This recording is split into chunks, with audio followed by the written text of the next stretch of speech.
Hi everyone, in today's video I'll show you guys how you can change photos on Bumble app. Well, it's quite easy, so all you have to do is make sure that you are logged into your Bumble account, and then you'll have to get to your profile. So tap on your profile icon right here, and from here tap on your profile picture, and after doing that here tap on edit profile.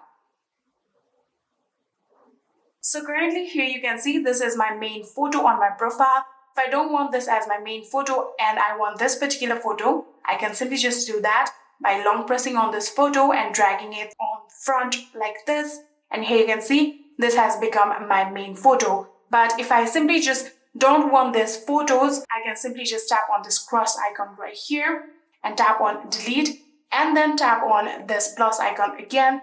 And then you can select your photos from Facebook, or either upload your photo, video, or simply take the photo. I'm going to tap on upload photo and my gallery will open from here, and I can now select my photo.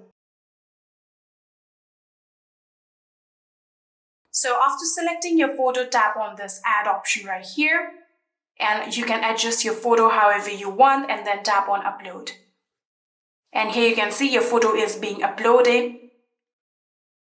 And here you can see we have now successfully uploaded our photo. So if you go back in your profile right here, you can see swipe down, you can see we have successfully changed our photo. And yeah, that is it. I hope this video was helpful to you guys. If it was, please do not forget to hit that subscribe button and like our video. Thank you so much for watching. See you in the next.